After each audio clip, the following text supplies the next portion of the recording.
he had basically, he found out that I was playing with some other toys on the 5000. He wanted to see how those worked. In particular, he wanted to see why and how a Wacom tablet would work on the system. This is an older W2 USB Wacom, but it worked quite nicely on the Amiga with the driver that comes from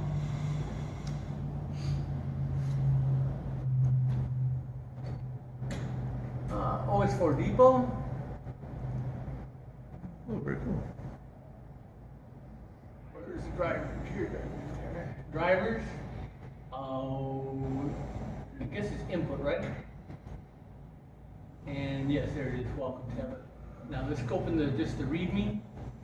And basically, this guy worked on it, but he actually worked on it based on Andy Broad stuff. And he talks about how easy it is to do. It is very easy, and it even gives you the machines that it has been reported to work on, and some of the tablets that it works on.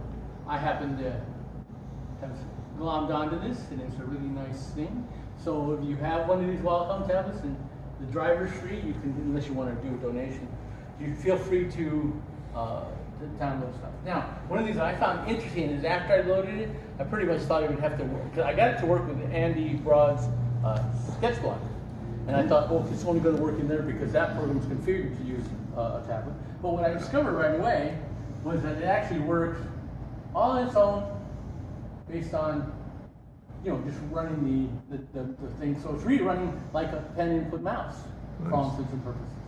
Now, I accidentally highlighted everything in the browser, but I don't want to do that. But so you can come over here, you can double click stuff and play with stuff. It's actually kind of sensitive, even though it's actually out of calibration now. At home, it was calibrated because it was at home. Nice. So it works quite nice. However, one of the reasons I like this old one, and because of who I am, when these guys came out, they not only had the pen, which was the innovation, but they also had essentially an input of a mouse that came with them. So you can actually run this mouse as well, just by running it over the tablet and doing things. So there's a lot of good things to be said about this, especially if you're into playing certain kinds or doing certain kinds of tools. Yeah. So I've actually been experimenting with devices because I'm one of the testers. Since I'm a beta tester, one of the things I wanted to do was run devices, and I've done different joysticks and different tablets and different things to see if they work. My biggest problem is I really wanted to run serial port things. So I've been trying to figure out how to use serial port to get things in and out, except just out for the reports. So that is proof that the Wacom tablet works, and it doesn't. Oops, got to take that off. It doesn't have any issues with interfering as long as it's not on the. There's about 5 different tablets that will work on there. Oh, there's actually a list of so far that we know of. 1, 2, 3, 4, 5, 6, 7, 8, 9, 10, 11, 12, 13, 14, 15, 16, 17, 18, 19, 20, 21, 2, 3, 4. Anyway, And there's a bathtub. So, yeah. Now, important that you pick a USB one because that's what the driver is written for. It's basically just, I think it adds into the stack. Interesting. Very cool. Yeah. So, Yeah, because I have the Ingress, now there's pluses and minuses for on tablets. Now, you said you had a tablet, Brian. I do. And I was wondering if I don't know if you noted, the only 2 drivers I know about is the Zero Mouse and the U-Logic tablet. So, and the Wacom, of course, Wacom. So if you have one of those, maybe you can get yours to work. What I have is a Huerta, Huerta. Got a disc that goes with it, which obviously, well, I'm hoping has drivers on it, but I don't know anything else about it. And it also has a DIPS switch set up on the thing, and it looks like it's a serial input device. Well, the serial, you're going to have some issues. There's a cable you can switch serial into USB. Oh. It needs to be configured as well. You notice, nothing fancy. Nothing fancy, just no batteries, nothing. It's all pretty much getting the power off the USB port and running. The original ones actually had a serial that plugged into It had a serial cable plugged in and another and a power supply. I actually saw one of those at the Goodwill. That 18 by. There was 18 by. I have a beautiful 12 by 12 that is exactly that. Where Yeah. The power supply goes into the. And a switch on the side. Thing, and then you get power from that. Unfortunately, it's big. Yeah, I like the big ones. In the middle, but the outside, as you can see, this one has a lot of. Yeah. The newer ones, all new Wacoms, basically are just the space of almost all entirely on the tablet, this tablet itself to actually work on. So I have a couple of newer ones that I work with that are exactly that smaller size. They're also USB, but they don't work with this driver yet. Looks like I've that's sent in a couple of reports, and I hope maybe the drivers will take up over. So. looks like that's 8-inch by 7-inch. I know on my 3000 I have drivers for the earlier graphites Wacoms. The one I have, I just need pins. But yeah, I have. It was interesting is that when I've got my 12 by 18, it had all the little earmarks for the powered version, but it was all straight USB, and they had just switched over to straight USB at that time. And now I have that one's retired with a friend, and the other one now I have is the 12 by 18 extra large 4, and that's really nice. Any of the wireless pronounced will work with that? Should. It has to be the one. Well, no, this is specifically It's a magnetic device in here that yeah, attaches to the yeah. That's similar to the pin, but it doesn't have. It's just a straight move as it works as a mouse. That will work. The pin has the level The other sensitivities. thing I want to point out, guys, is that in particular, I got it for SketchBlock, which is a new OS4 piece of software. However, Andy Brothers also worked on Personal Paint, and it's brought it up to 7.3C, which works very nicely on the 5000. It's OS4 native, and they're OS4, but it's all the same tools that were there originally. If you guys know ePaint, you know the traditional. It's going to change the thing, but you can change that around if you want. So you can really play with some of this stuff in different ways. Oops. Format. It's nice image. Now I'm not getting a screen with it. There it is. Okay. Dang. Come back. Okay, there it is. Well, it didn't do what I wanted. Went the wrong Boy, way. that's a baby. The fact that you can actually manipulate the screens this way is kind of neat. Yeah. But you need real good eyes for that small stuff. No. Actually, it makes it a finer thing, so Yeah. it's smaller. Compact. It's more defined. Yeah. Yeah, I guess you can use that as a process. Not sure I would do it on this. Why did I lose? Oh, it's the image. Okay, that's why.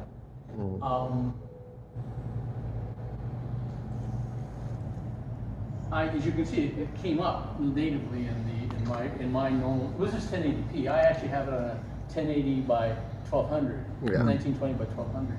So I have lose a little more room at the bottom. But because this is so inexpensive from the AEON store, I really recommend if you guys don't have it and you still want to do D-Paint type stuff, this is the one to play with. You can do all the traditional D-Paint stuff, which is a lot of fun for a lot of people. Not necessarily what you might do, but maybe one of the guys would do. And then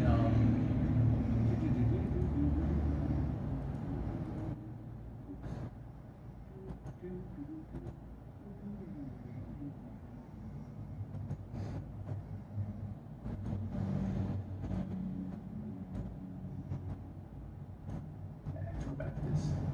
Make me work easier. Would the tablet be easier? Yes, it would. And actually, I wanted to show the P-Paint working, and yes, I would automatically. Yeah. This is what I would use normally, so Yeah. it goes right back to the process. Now, the thing is, what I find hard with different pencils, depending on what you use, is that and one of the reasons I'm a little not under control, is because this is not calibrated the way it is at home because it's normally in one place and I can reach over and do it. I've lost my calibration, so when I touch certain things, it's not doing what I expected. So is there right mouse functionality at your index finger with the rocker? I always had trouble with this. Now, some people like that, some people. Sometimes you can program that rocker. Most of the time I just At least fat fingered into it when I didn't want to. I always loved. I programmed mine so it would screw up. The only thing I didn't like with the newer versions after past this was the nibs. The surfaces were rough. They made a rough surface and it ate the nibs up. I think they decided it because those were nice and high. Those took a long time to use up. But they're pushing the SACC type styles next.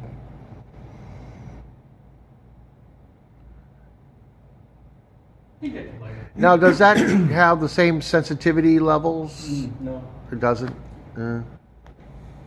But that's coming. You know, what it comes down to is that you get certain. You get what you pay for. Well, it's better control of the line. I mean, you're betting than doing a mouse. There's some issue with control that different people want to play with. Some people are really used to pencil control, where you basically it's so intuitive for humans to play with a crayon or a pencil or a pen. But even then, they have trouble. For example, you give a kid a crayon, they'll have a lot of control and they're very comfortable. But you give a kid a pen, they don't have the same control. Right. And that plays well or doesn't play well with who and what you do. Yeah. So one of the reasons that Jerry wanted to see it working was that because he's just interested in what else we can do with the 5000, which is an ongoing issue for everybody. Now everybody is saying there's no software. Yeah. At first they're complaining there's too expensive a machine. Now they're complaining there's no software. And then on top of it, they're complaining that they can't do modern stuff. But the truth is they can. Sure. And so this is a really good point of modern stuff. Yeah. And not so modern. I mean, one of the reasons this is really good was because this is essentially a brand new tablet with the mouse, with the pen, with the packing and the box and all that stuff. I got it on eBay for $15. Well, not bad. Not bad. So that's a great. because I have an old Wacom 12x12 that cost me $2,500. Ouch. Yeah. So Yeah, I paid $750 for my. It was many. That was long ago. Yeah. I paid $750 for both my They were tablets. brand new. And they were mine were brand When it new. was brand new, yes. Yes. Now, because I wanted to show a little bit of the other toy. This is where Where is Jerry? He had to go on. he got work. He went to work. He had to leave this morning. Well. Work is a good reason. Yeah. As I said earlier, I got this to kind of play with Andy's newer program, which is called Sketchbook. Oh, how's the TV working? Now, I happen. I got the wrong one. All right. I think pick another one. Well, this one works fine.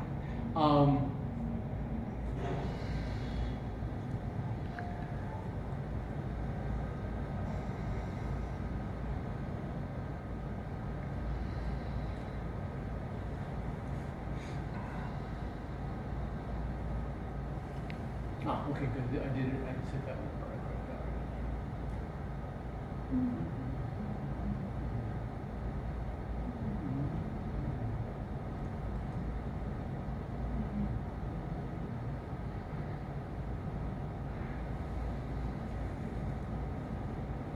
This is a hand thing that Andy put together for a demo. He calls it Snake Eyes. It's part of one of his songs. He actually loaded this on his image for Snake Eyes song on the guitar. Very rough, kind of primitive drawing, and you would actually expect a slightly younger person to be doing it. But there's some real interesting details that he fixed on this. And one of the things I really like about what Andy did is not only did he give you the program and samples like everybody has, but he actually puts tutorials up on how he does his stuff. So you can watch a YouTube tutorial on how to draw something in particular. And you see him going through the steps, does this, and he says, then I go and I did this, and you can see the picture showing up, and then he says, wait a minute, I didn't like that. So he goes back and does another another level, and this is a layered type program. It's a layered type drawing program. So you do get layers, and you can play with stuff.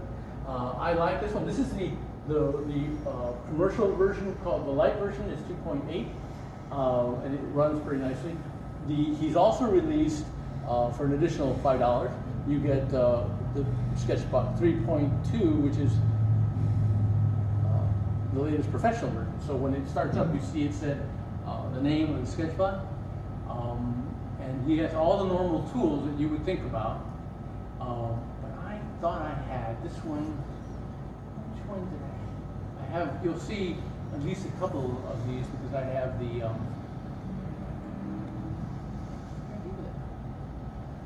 Let's put it someplace. This is 3.2. Now it'll probably crash because I ran the first program first. Let's see what happens. Yeah, this is 3.1. I'm reading up at 3.2. Yeah, it's going to block. Interesting enough, and I told him about this, that you run one and run the other, it locks, and he says, you shouldn't do that. Don't you have it in a different directory? And he says, well, did you overwrite it? And so I answer all his questions. He said, okay, I'll look into it. But he wasn't happy with me that I tell him that it locks it when you use the word. Bugs happen. The other thing, by the way, once you have this all connected and it stays connected, the tablet comes back up as a device each and every time. You don't have to load it over again. Good. That's good. That's always good. Yeah. Very nice. If you do crash out, you're in. Yeah. Well, another secondary reason I wanted to see if you brought your machine was because since you guys both have the newer Ubu thing, I was going to try to run Morph on one of your machines so we could show Morph a little bit here too. But you guys didn't do that. You have one of the video cards I think that work with Morph. You don't, I know. Oh, okay. So we're too far, our cards are too far forward for Morph. So the 7750 works with it, huh? Not your older card. Oh, okay, the 540. Yeah. Okay. Which is the one you have in right now. Yeah, exactly. And it's running extremely well. Well, and it should because it's a good little card. Which is totally ridiculous. Yeah. Now, I wanted to point out to you, as long as we're up,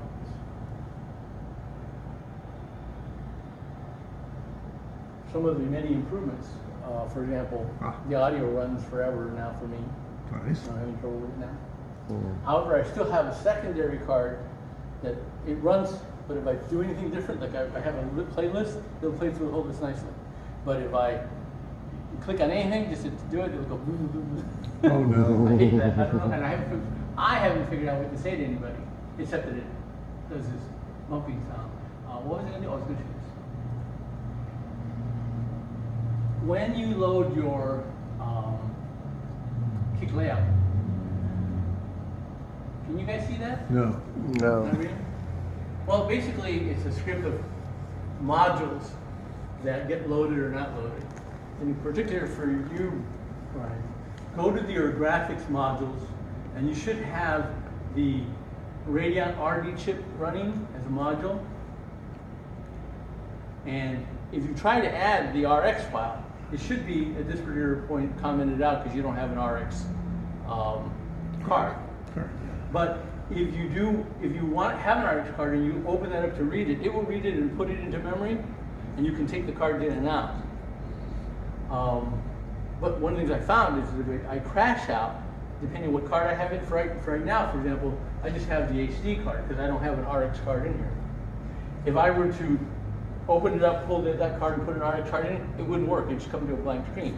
Why? Because that needs to be actually running. Uncommon. The RX running. So if I had a card with me and I was going to change it in the next 2 minutes, first I would change it, save it as it so that module will load, then power down, pull the card, put the new RX board in, and go up. Now, do you remember if you had that RX HD running? I do. Okay. Yeah. That was one of the things I'm curious about.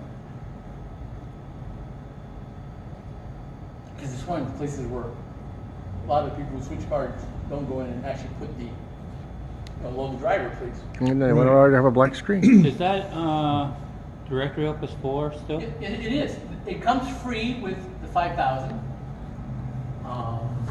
And I'm just so used to using it. However, there's another really good one that I like called Workbench Engine. Oh, Workbench Explorer. Now, this is again an answer to there is more software that is native to OS4. Yeah.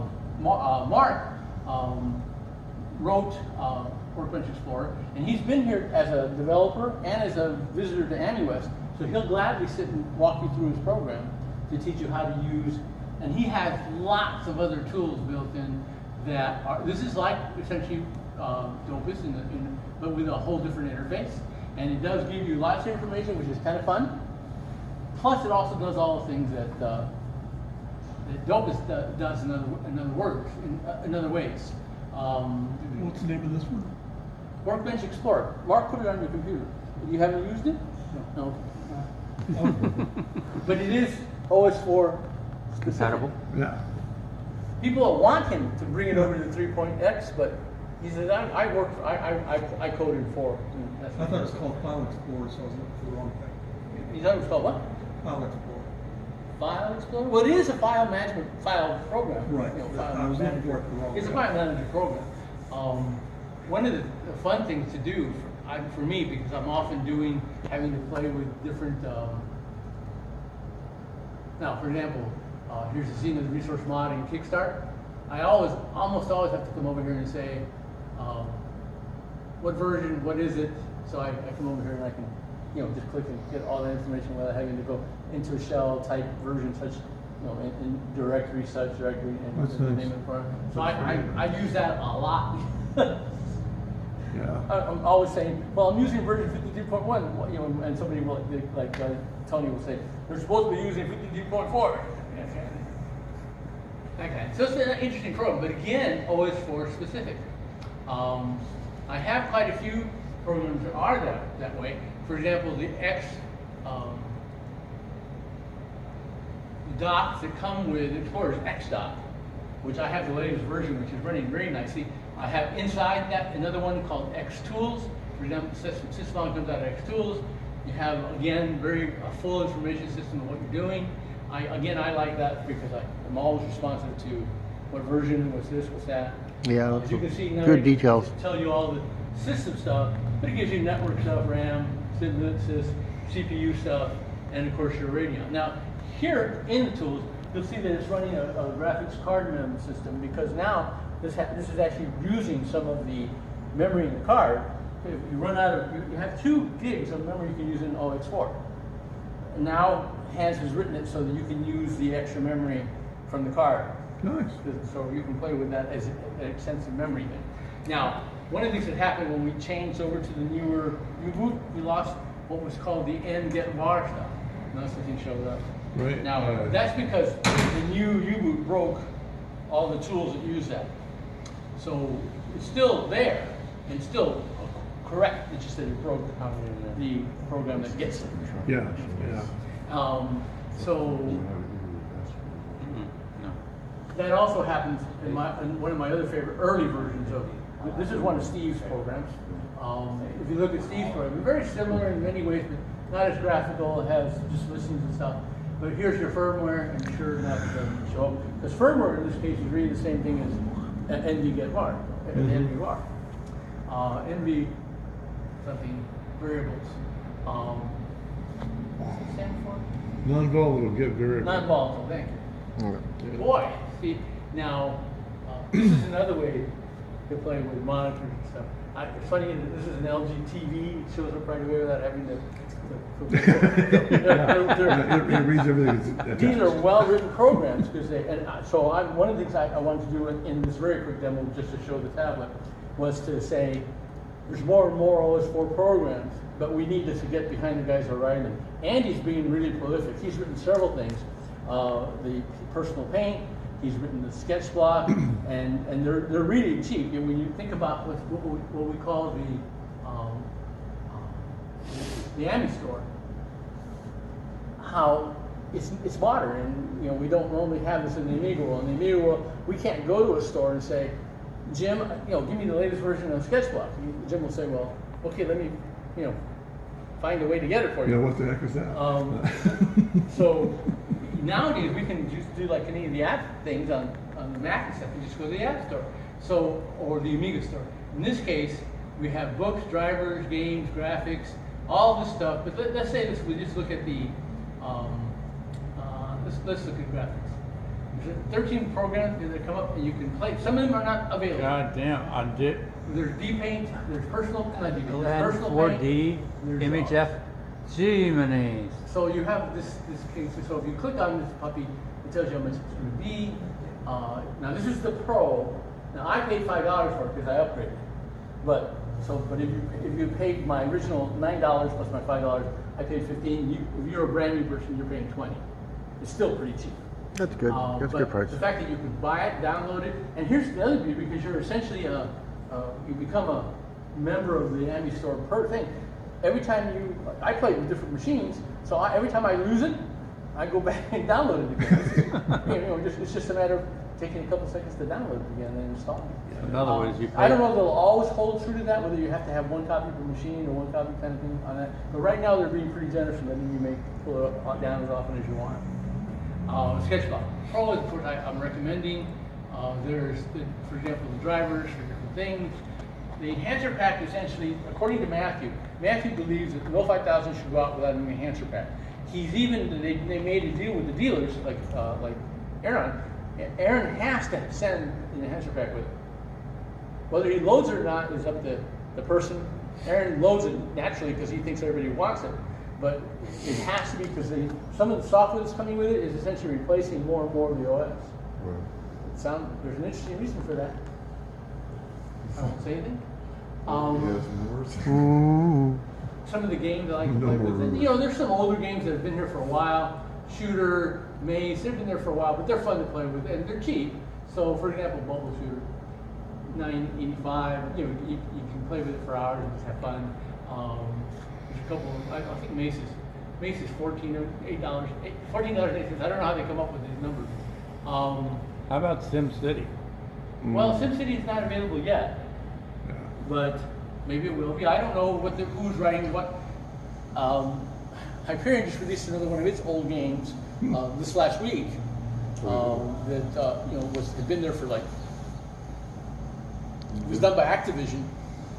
And they got to port it, and they just reported it to OS4. Just this last week they released it. Yeah. This is essentially 30 years later. So you're kind of wondering who's holding what back and who's doing what. There's some new programs available, some new games from other guys who like to play with stuff. So I would recommend, again, this is essentially new OS4 points type stuff that goes with the machines. I'm pitching the machines because I like them. Plus I want more people to share with it as opposed to just, because I do 1200 and 2000s and 3000s kind of. In other words, instead of talking about it, go to it. Go for one, yeah. Also, some of the older tools work.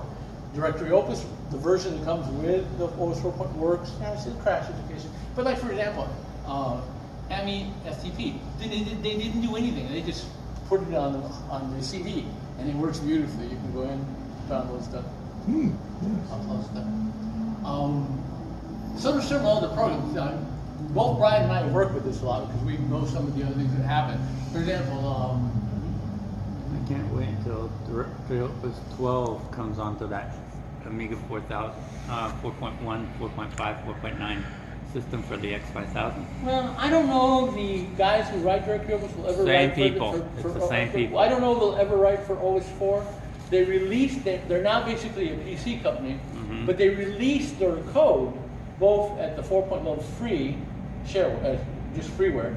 However, the 5.0 stuff, they released it, they still have control of the 5.0 system, which is essentially a workbench replacement screen. Yeah. That's a whole nother. It's actually very nice. Yeah. Yeah. I looked at it because I'm PC so used to the Mac Amiga version. It's identical. That I bought it for the There's a learning curve. It's a Windows program. It's a learning curve. But it's similar enough to an Amiga person who's used to it to play around with it, work with it. Well, it's always good. I did. I liked it. I don't want to pay $99 for it. He has different licensing schemes, though. Yeah. But I just can't wait until it comes onto the 5000. Now, I have, it's kind of funny. I bought Tower 57 or 52, whatever it is. I only played it at Anywest for 10 minutes. I've not actually gone back to play. I don't know why. I'm not a game player, but I bought it because I wanted to be supportive of the guys who were writing for the 5000. I have an original copy of Heretic. what was I looking for? Oh, Yeah, I bought it way back when. now, there's also, of course, testing stuff, which is really important to other people. Not everybody, but some people. This is one of the big tests for speed and 3D capability on the 5000. The LSG cow. Yeah. So a lot of. Hi, the trip cow. The speed around making it go in circles. Well, that's because it's rendering it for the 3D on it. Yeah, so that speedy cow. I have worked on it for a while with Hans, having some stuff. So the Z tools, showed you some of those. What else was I going to show you? Did I? Have they ever done any graphic programs for the 5000 yet? Sure. Well, 3D. Sketch block, Besides- personal besides paint, Sketch. those are our programs. Any CAD programs? Yes, well, not CAD, but Blender, for example, which is in fact a 3D Yeah. program. It's actually, you can't really run Blender on any of the other. That's Andy too, right? Didn't- Yeah, Andy brought. Yeah. He worked on.